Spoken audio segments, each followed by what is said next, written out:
18,000 mounted warriors thundered down a mountainside and altered the trajectory of human history. In a single minute, 300 years of relentless domination shattered into fragments. This represents the precise moment when Earth's most formidable empire learned that valor sometimes outweighs sheer numbers. 300,000 soldiers facing 15,000 protectors, 20-to-1 odds. Christian Europe's destiny dangled by a thread as fragile as Vienna's deteriorating fortifications.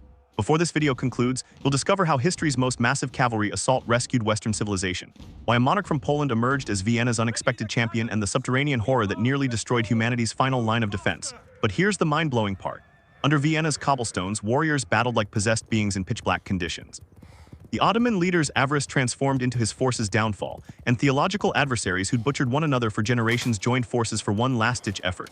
Why did the Ottoman forces select gradual starvation instead of direct, overwhelming attack? What compelled bitter enemies to unite in combat? How did famished protectors endure 60 days facing insurmountable opposition? These questions aren't mere curiosities.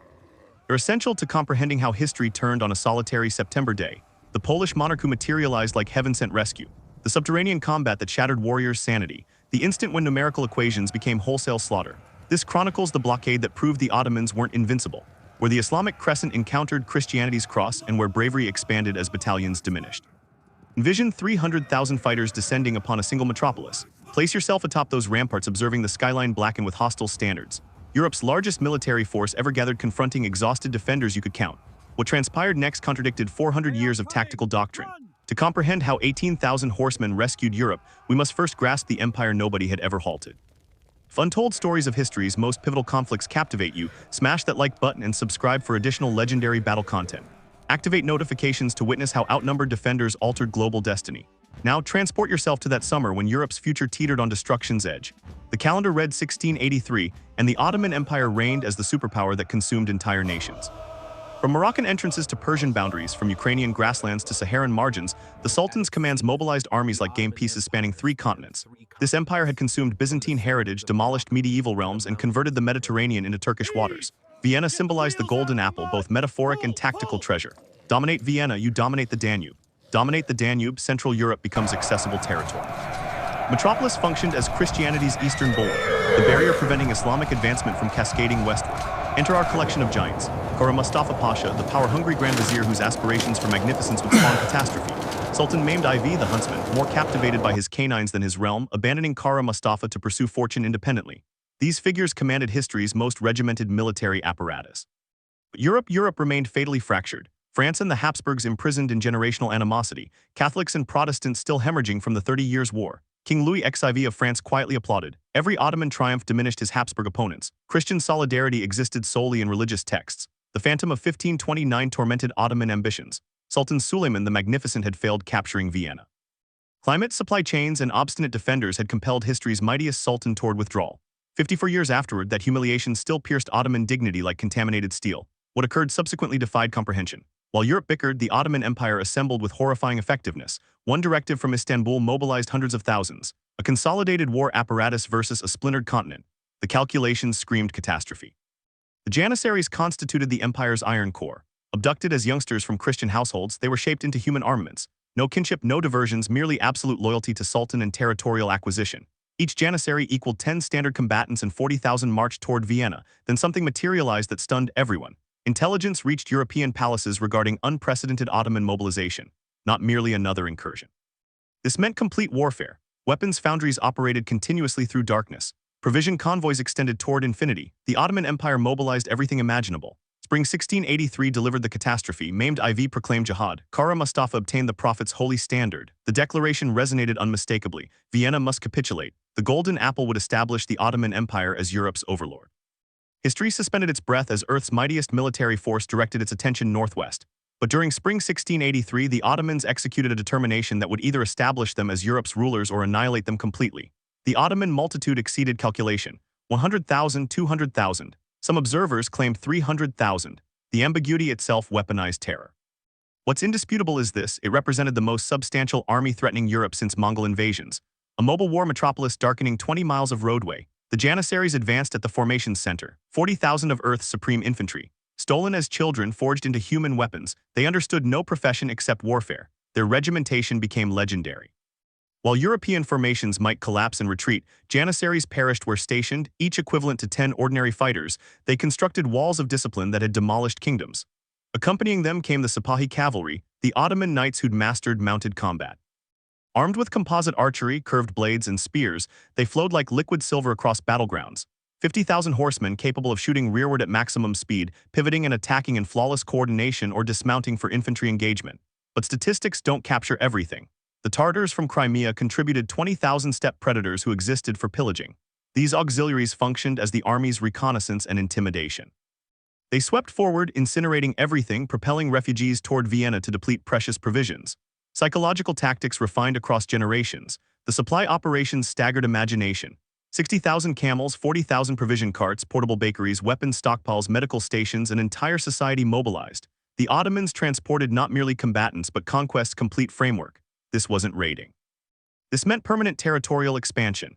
Confronting this flood stood Count Ernst Rudiger von Starhemberg, the immovable, a Protestant commanding Catholics, a figure whose steel determination would become Vienna's foundation. He commanded 15,000 professionals, quality soldiers but desperately outnumbered. Every calculation produced identical conclusions, mathematical obliteration. Vienna itself braced for Judgment Day. Every church bell melted for artillery. Citizens trained with pole weapons. Women mastered ammunition transportation. Children rehearsed delivering communications during bombardments. The metropolis transformed from trade center to fortress. But those fortifications, those walls presented complications. Constructed for medieval conflict, they now confronted modern cannon. Then arrived the communication that transformed everything. Leopold I, Holy Roman Emperor, deserted his capital. The court evacuated westward, abandoning Starhemberg to his destiny. Terror rippled through Vienna's avenues. If the emperor himself escaped, what possibility remained? But Starhemberg positioned himself on the ramparts and proclaimed, "Vienna persists or Vienna perishes. No alternative exists." Geographic reality intensified the emergency. Vienna controlled the Danube passage and Alpine access. Forfeit Vienna and nothing substantial existed between the Ottomans and German interior. Paris itself lay merely hard marching distant. Every European palace recognized Vienna represented civilization's sea-wall. July delivered the tempest. Ottoman advance scouts materialized, Tatar raiders who devastated the outskirts like warfare's locusts. Behind them, dust storms heralded the primary force. Refugees overwhelmed the entrances with nightmare accounts. Complete villages eliminated, churches consumed by flames. The Ottoman military apparatus advanced with inexorable intention. Here's the insane part. Kara Mustafa commanded a tremendous military exhibition. For 3 days, the Ottoman army showcased its strength. Regiment following regiment, artillery columns appearing infinite. The psychological communication was transparent. Opposition equals self-destruction. Capitulate immediately and obtain clemency. Resist and confront annihilation. But the defenders possessed one advantage nobody anticipated. Vienna's population refused collapse. Bakers, traders, homemakers, ordinary individuals who selected becoming remarkable. They observed those crushing numbers and executed a collective determination that still electrifies historians. They would resist until the final child, pattern disruption. Starhemberg commanded the suburbs incinerated, superior to demolish their own residences than provide the Ottomans protection. As flames devoured a millennium of development, Vienna became an isolated fortress in destruction's ocean. The communication to the Ottomans, equally transparent, will incinerate everything before submission. What ensued violated every regulation of siege tactics.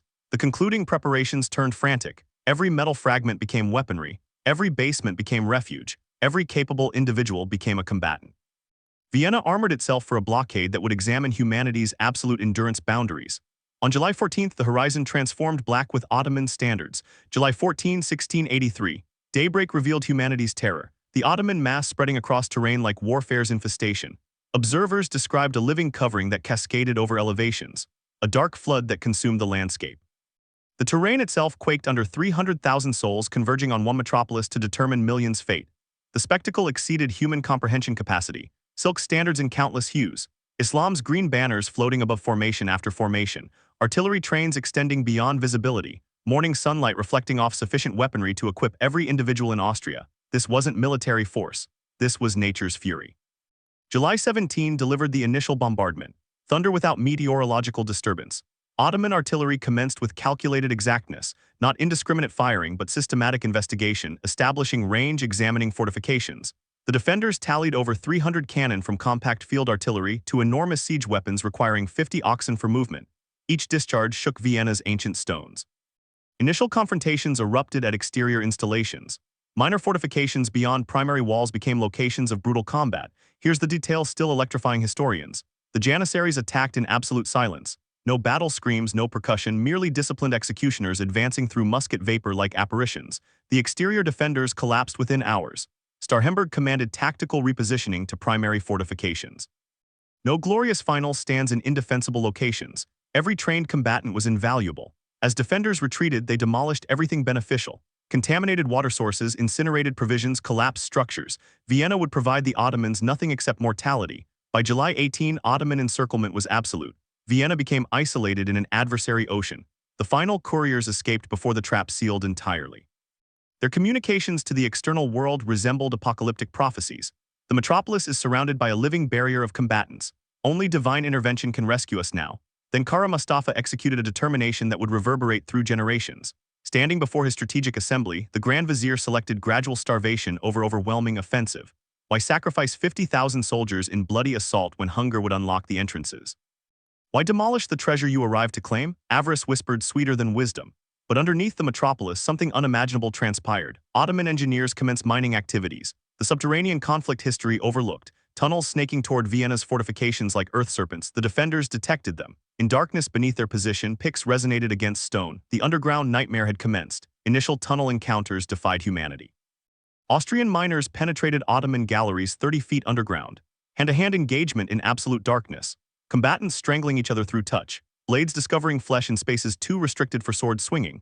Collapses entombing fighters alive, adversary and companion buried together. What transpired next remains military science's supreme case examination.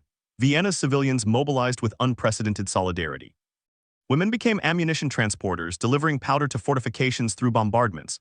Children young as 8 functioned as communication runners. Grandfathers who'd survived the 30 Years' War instructed musket techniques to merchants. Daily bombardment became psychological persecution. Dawn to twilight, Ottoman weapons maintained their cadence. Not sufficient to immediately penetrate, merely adequate to eliminate sleep, deteriorate nerves, erode sanity. The thunder became Vienna's pulse. Children mastered eating between impacts. Surgeons operated by candle illumination as fortifications trembled. This is where bravery became mathematics. Starhemberg distributed defenders with mathematical exactness.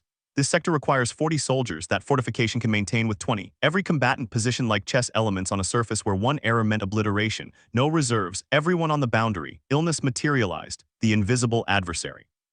Dysentery from contaminated hydration, typhus from overcrowding, infections from neglected injuries.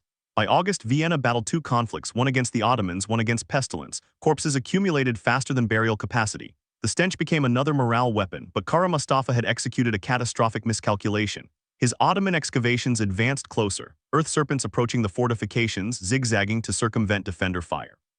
Each darkness they progressed, each dawn delivered them nearer, but time wasn't exclusively the Ottoman companion. Unknown to the Grand Vizier, forces mobilized beyond his perception. Pattern disruption number 2 struck the Ottomans. Unusual rockets ascended from Vienna's fortifications, not weapons but communications. Encrypted messages to observers on remote elevations. The defenders still anticipated, still believed rescue might materialize. Kara Mustafa dismissed them. Who would challenge attacking his formidable mass? Nourishment began depleting, horse flesh sold for gold, felines vanished from avenues, leather broth became delicacy, children grew skeletal, but here's what Ottoman chronicles attempted concealing. The defenders' determination refused collapse, starvation arithmetic confronted empire's abundance, yet Vienna persisted. The tunnel conflict escalated into subterranean hell. Both factions utilized primitive explosives. Complete sections collapsed, entombing dozens alive. Survivors described battling in spaces so restricted they couldn't stand upright, of identifying adversaries solely through dying screams, language of surfacing from underground shifts unable to cease trembling. By August, Vienna was dying incrementally, but then something remarkable commenced transpiring across Europe. August transformed Vienna into humanity's terror. Horse flesh became memory. Now rodents commanded premium valuations. Leather footwear boiled into broth tasting of desperation. Tree covering ground into powder that converted bread into sawdust. Mothers selected which offspring ate today. Starvation's mathematics inscribed itself on hollow countenances. The tunnel combat escalated beyond comprehension. Both factions abandoned humanity in those earthen arteries. Conflicts with mining implements, combatants drowning adversaries in mud. The injured abandoned to perish in darkness because rescue meant mortality. Sappers operated naked to detect collapse vibrations on their epidermis. This is where mythology encounters documented reality. Hand-to-hand engagement reached unprecedented savagery depths. In spaces too restricted for weaponry, combatants bit throats, gouged optical organs, crushed windpipes. Austrian and Ottoman engineers executing each other with bare appendages in absolute blackness. The sole illumination originated from explosive flashes revealing glimpses of subterranean perdition. Collapses became weapons. Engineers deliberately collapsed tunnels on adversary miners, living entombment as tactical selection. Survivors emerged insane, describing companions and adversaries perishing together in Earth's embrace, of continuing combat while dirt occupied their mouths, of detecting adversary heartbeats decelerating against their chest. Then arrived mathematics transformed into massacre, the substantial mine detonation. Ottoman engineers packed a tremendous chamber with gunpowder underneath the Lowell bastion. The detonation on August 12 unveiled hell's aperture. A wall section simply evaporated. Defenders propelled 100 feet. In the crater, janissaries flooded through. Vienna's mortality seemingly guaranteed, but the authentic conflict was commencing. Starhemberg himself directed the counteroffensive. Citizens with agricultural implements joined combatants with blades. In that crater, grandmothers battled alongside grandsons. The breach became a grinder that consumed 1,000 existences in 60 minutes. Somehow impossibly, the defenders maintained position, but destiny had alternative arrangements. As Vienna hemorrhaged, Leopold's frantic appeals finally discovered receptive audiences. The Polish parliament executed the unthinkable, voted dispatching their military abroad. King Jan Sobieski, who dedicated his existence battling Ottomans, recognized destiny's summons. What transpired in the subsequent 60 seconds defied comprehension. Sobieski didn't merely transport soldiers, he transporting hope. 20,000 Polish combatants, including 3,000 winged hussars, Earth's supreme heavy cavalry, a force never experiencing defeat. David had discovered his projectile weapon. German nobility overcame generations of animosity. Protestant and Catholic commanders who'd massacred each other's formations now clasped hands. The Duke of Lorraine delivered 20,000, Bavarian contingents contributed 11,000. Saxony, Franconia, Swabia, ancient adversaries united by superior menace. Mathematics commenced shifting. Here's the detail still electrifying historians. The combined relief force reached 70,000, still numerically inferior, perhaps 3 to 1, but no longer confronting impossible proportions. More significantly, these weren't conscripts but Europe's supreme combatants, veterans who dedicated lifetimes perfecting warfare. Sobieski's march became mythology. 400 miles in 2 weeks through hostile territory, traversing waterways under fire, his winged hussars maintaining their armor despite summer temperature. Every postponement might signify Vienna's capitulation, yet the Polish monarch sustained iron regimentation. No pillaging, no delays, merely relentless advancement toward destiny. By September 1, the relief force assembled north of Vienna. Signal rockets from Kahlenberg Mountain informed Starhemberg salvation approached, but Vienna might not endure another week. September 11 became Vienna's final agony. The fortifications crumbled. 16 major breaches gaped like apertures. Ottoman artillery had discharged 30,000 cannonballs, each fragmenting hope. Defenders reduced to 3,000 effective combatants from 15,000. The remainder were deceased, wounded, or too ill to stand. Civilians occupied the gaps. Bakers with halberds, merchants with corroded blades, women with pole weapons, children propelling stones. What ensued would torment soldiers for generations. Ordinary individuals selecting remarkable deaths. A tailor maintaining a breach solitary for 20 minutes. A grandmother distributing boiling liquid until Turkish sabers terminated her. The Ottoman final offensive preparations commenced. Kara Mustafa sensed victory's proximity. Janissary battalions assembled. Siege towers advanced forward, scaling apparatus stacked like timber. The Grand Vizier promised 3 days plundering. Vienna would be eliminated as Christianity's warning. Starhemberg executed his final strategies, secret expeditions to disable Ottoman weapons. Suicide missions to incinerate siege apparatus. Every minor victory purchased hours, but destiny possessed one additional card to execute. On September 11, sentries detected movement on Kahlenberg Mountain, not Ottoman reinforcements but Christian standards. But here's the insane part. Kara Mustafa refused acceptance. Surely no force would challenge attacking his formidable mass. He interpreted the warnings as defender deceptions. Even as subordinates begged preparing defenses, the Grand Vizier concentrated on Vienna's fortifications.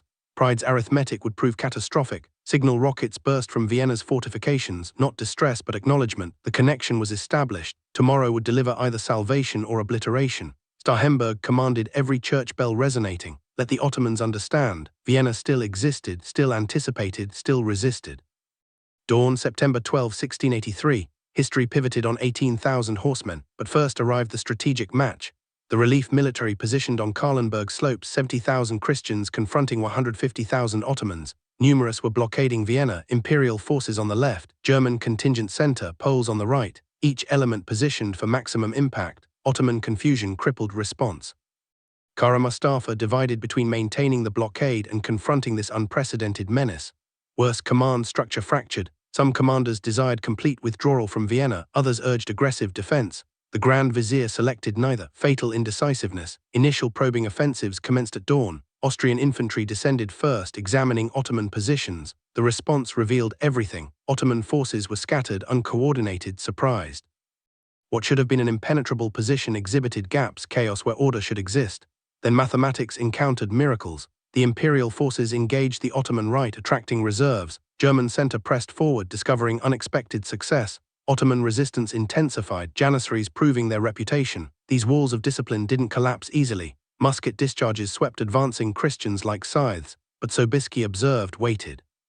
The Polish monarch interpreted the battlefield like scripture. He observed Ottoman cavalry reserves committed piecemeal, observed gaps opening in their formations, observed the moment approaching when valor would outweigh numbers. His winged hussars stood ready, steel angels awaiting divine directive. Statistical shock registered across both formations. 180,000 combatants mobilized across miles of battlefield. European history's largest military force concentration.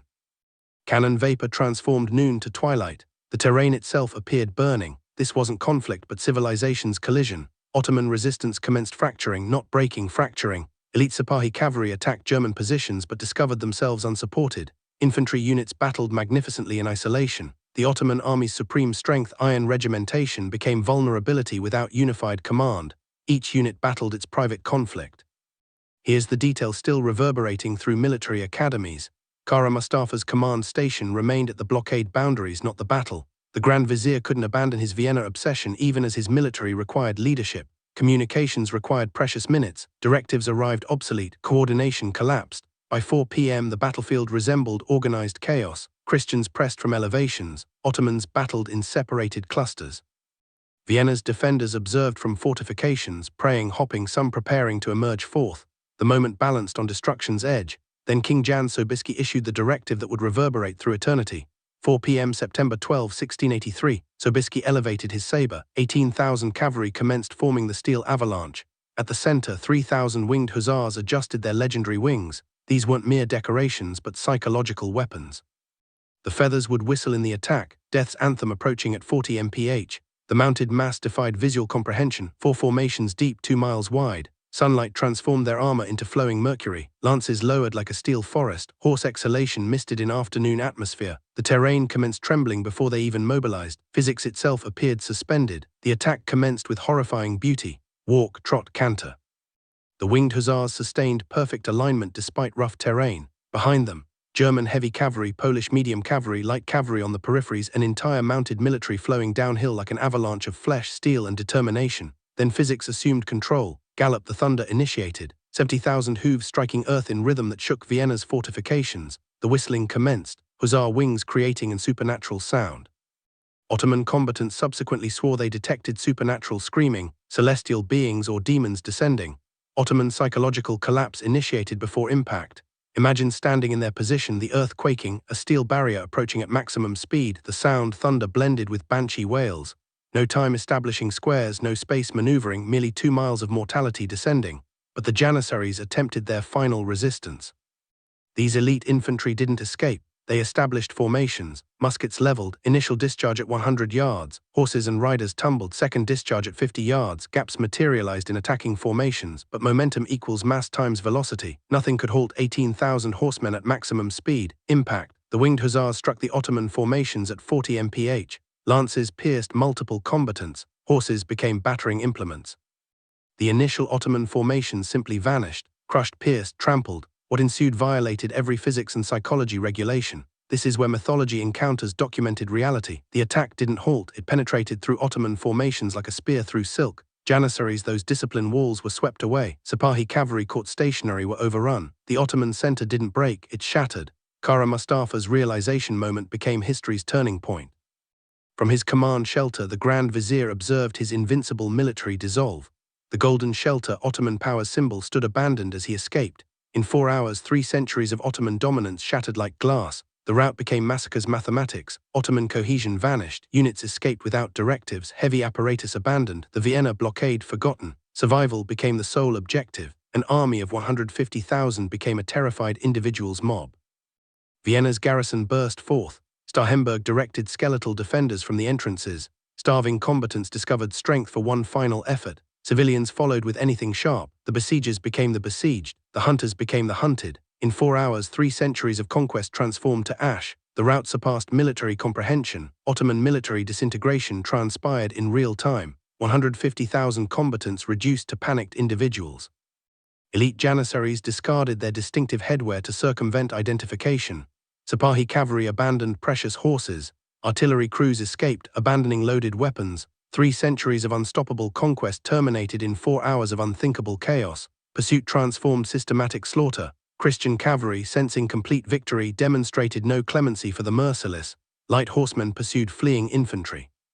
Tartar auxiliaries, famous for their velocity, discovered themselves outpaced by vengeance.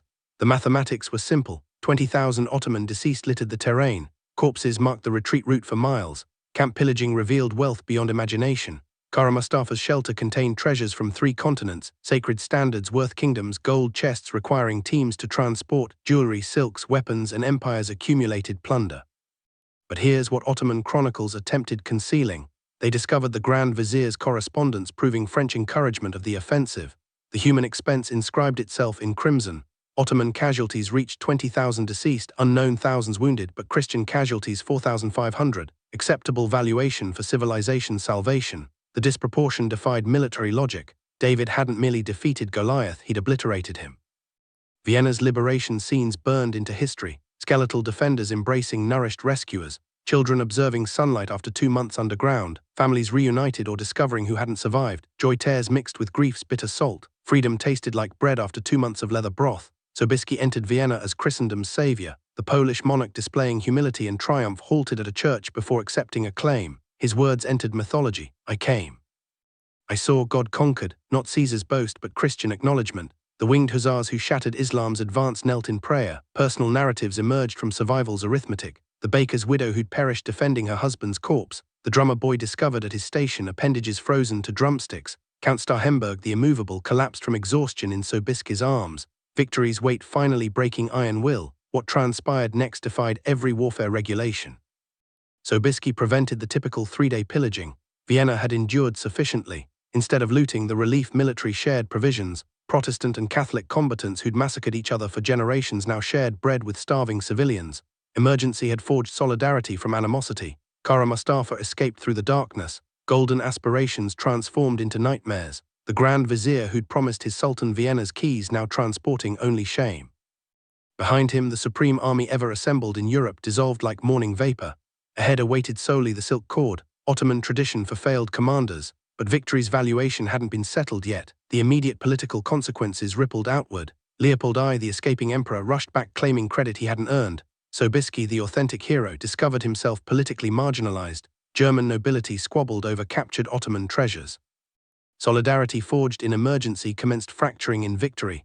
The Ottoman retreat became a continuous disaster. Harassing cavalry transformed withdrawal into hemorrhaging. Provision convoys captured, stragglers massacred. The military that had mobilized like clockwork now stumbled in chaos. Every waterway crossing became a killing terrain. Autumn precipitation transformed roadways to mud that consumed artillery. Statistical shock reverberates through history. 60 days that altered the world.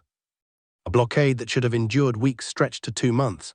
15,000 defenders had maintained against 300,000. Mathematical impossibility realized through human will. Vienna's survival rewrote siege tactics regulations. This moment would reverberate for 3 centuries. Islamic expansion into Europe's high watermark. Ottoman retreat's commencement. A new European consciousness's birth. From Vienna's ashes, Europe's phoenix ascended. The blockade that transformed the continent's destiny. Pattern disruption. But Kara Mustafa's narrative wasn't concluded. Reaching Belgrade, the Grand Vizier discovered emissaries from the Sultan, not reward but judgment. On December 25, 1683, Christianity's holy day, the silk cord terminated Kara Mustafa's ambitions. Strangled by mutes in Ottoman tradition, the figure who'd nearly conquered Europe perished in shameful silence. Immediate transformations commenced. Vienna, nearly eliminated, would be reconstructed as Baroque jewel.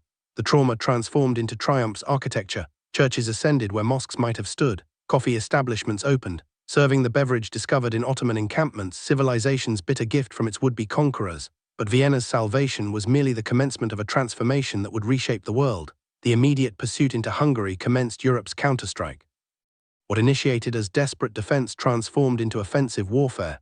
Christian militaries united by victory pressed into Ottoman territory. Fortresses that had stood for centuries capitulated in months. The empire that had solely known expansion discovered retreat. The Ottoman Empire's permanent decline initiated on those Vienna terrains. Never again would Turkish militaries threaten Europe's heart.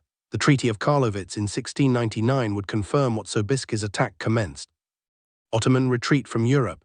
Empires redrawn with Vienna as the pivot point. Hungary liberated, the Balkans contested, the historical tide reversed. Kara Mustafa encountered his fate. Silk cord of failure on Christmas Day 1683. The Grand Vizier who dreamed of praying in St. Stephen's Cathedral perished in Belgrade, strangled by the Sultan's mutes. His execution marked more than personal failure.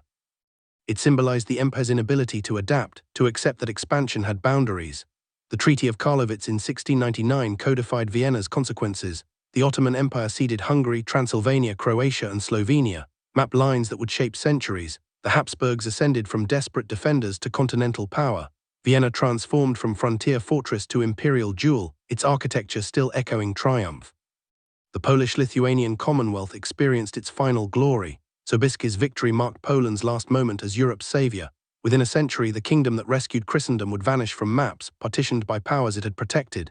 History's bitter irony, the savior consumed by the saved, but Vienna birthed something unprecedented. European solidarity concept. Shared adversary had created shared identity, Protestant and Catholic discovering common territory. German and Pole battling together, the template for coalition warfare. When civilization confronts existential menace, ancient animosities become luxuries. Cultural transformation followed military victory. Architecture flourished. Baroque Vienna ascended from blockade rubble. Music evolved. Turkish instruments inspired new sounds. Coffee establishment culture spread from captured Ottoman provisions. The adversary's gifts becoming civilization's inheritances. War's strange alchemy transforming destruction into creation. Modern parallels illuminate timeless truths. When civilizations clash at existential levels, when mathematics favor one faction overwhelmingly, when technology encounters determination, Vienna reminds us human can overcome numerical superiority. Valor properly applied multiplies while terror divides. The philosophical weight bears examining. 15,000 maintained against 300,000. Individual selection aggregating into historical pivot. Each defender who didn't escape, each civilian who transporting ammunition, each moment of selecting resistance over capitulation. History turned on thousands of individual determinations. Contemplate this for a moment. The blockade proved individuals matter in history's great movements, not merely monarchs and generals but bakers and mothers, the grandmother who perished distributing boiling water, the child who transporting communications through bombardment, anonymous heroes whose identities vanished but whose valor echoed through centuries. This is why it matters to you. Vienna 1683 demonstrates that overwhelming proportions aren't destiny, that civilizations ascend and descend on ordinary individuals executing extraordinary selections, that sometimes at history's hinges valor does outweigh numbers. The winged hussars' attack remains history's supreme cavalry action. But the authentic victory was forged in 60 days of anonymous heroism, in tunnels where adversaries perished embracing, on fortifications where merchants became combatants, in avenues where starvation encountered defiance. 18,000 horsemen proved that sometimes in history's crucial moments valor does outweigh numbers. The Ottoman Empire arrived at Vienna with everything, they departed with nothing. And Europe discovered it could stand as one. The echo continues. Every time civilization confronts existential menace, every moment when mathematics favor tyranny, every instance where individuals must select between easy capitulation and impossible resistance, Vienna whispers across centuries.